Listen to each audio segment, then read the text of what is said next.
আর হুজুরও আছে, 500 টাকা পকেটে দিবে, এই জন্য বিয়ে বাড়িতে হুজুর বার নামাজ বিয়ে পড়াতে চলে যায়। কথা কি বুঝতে পেরেছেন? একজন হুজুরেরও লজ্জা হওয়া দরকার, হুজুরেরও শরম হওয়া দরকার, হুজুরেরও ইজ্জত থাকা দরকার। যা আপনার বলা দরকার যে প্রকাশ্যে মদ্যপান করবে তারা জানাজার সালাত আমি কখনো পড়াবো না। একদিন বয়কট করে দেখেন এলাকায় সিগারেট খোর থাকে কিনা। জানাজার নামাজ কে পড়াবে আপনার?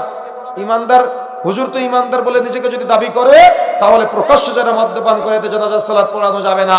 প্রকাশ্যে যারা বিবাহে গান বাজনা বাজায় এবং দেখা যায় ইমাম সাহেব যারা আছেন, খতিব সাহেব যারা আছেন, অগ্রগামী ভূমিকা পালন করতে হবে। ওই বিয়ে আমি কখনো পড়াতে যাব না। যারা মুনাফিক আছে তারা এসে ওই বিয়ে পড়াক কেন? ও তো ইবাদত, ও তো ইবাদতের জায়গা। মসজিদ হলো ইবাদতের জায়গা। মসজিদে গান বাজালে সেখানে গিয়ে নামাজ পড়াবেন আপনি? কথা বুঝেন নাই মনে হয়। সেখানে নামাজ পড়াবেন তো? বিয়েটা একটা ইবাদত, এই ইবাদতের জায়গা যদি গান বাজে তো আপনি কেমন নির্লজ্জ হুজুর যে আপনি সেখানে বিয়ে পড়াতে গেলেন। আশ্চর্য হিসাব সমাজে এগুলা চলতেছে।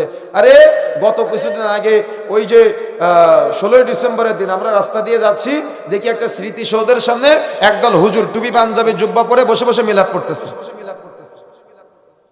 তো এই হুজুর দিয়ে আবার সম্ভব এগুলা? আমাদের সমাজে হুজুরের কিছু ক্যাটাগরি আছে। মিলাদের হুজুর আছে, জিলাপি পড়ানো তার মানে ওই দোকান উদ্বোধন করা হুজুর আছে, বাড়ি উদ্বোধন করা হুজুর আছে, হালখাতার হুজুর আছে, আছে না এগুলা? তারপরে সিনেমা উদ্বোধন করা হুজুর আছে, শহীদ মিনারের হুজুর আছে, আছে না এগুলা?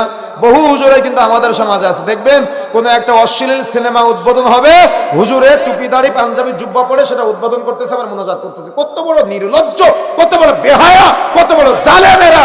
রাসূলুল্লাহ সাল্লাল্লাহু আলাইহি ওয়াসাল্লাম বলেন কিয়ামতের মাঠে এক শ্রেণীর হুজুরকে জাহান্নামে নেওয়া হবে, টানতে টানতে পায়ে শিকল বেঁধে মুখ দিয়ে নাড়ি ভুড়ি করে বেরিয়ে আসবে। তখন হুজুরের অনুসারীরা হুজুর কি বলতে থাকবে? হুজুর আনতা তা'মুরুনা বিল মা'রুফ ওয়া তানহাউনা আনিল মুনকার। হুজুর আপনি তো সৎ কাজের আদেশ দিয়েছিলেন, অসৎ কাজের নিষেধ করেছিলেন, আজকে আপনার কেন অবস্থা?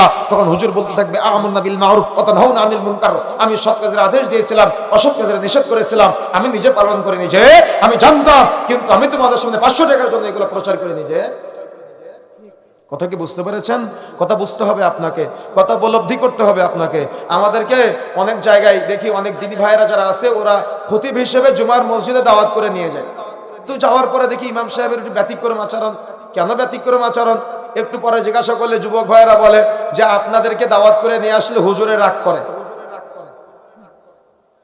কথা বুঝতে পেরেছেন?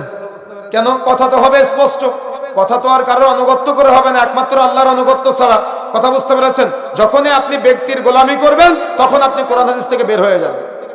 এজন্য ব্যক্তির গোলামি বাদ, আল্লাহর গোলামি করতে হবে, ইক্তেদা করার চেষ্টা করতে হবে। এই জন্য প্রিয় বন্ধুরা আমার, যে কথা মূলত আমি বলতে চাচ্ছিলাম সেটা হলো যুবক ভাইয়েরা যারা আছেন আপনাদেরকে এগিয়ে আসার চেষ্টা করতে হবে।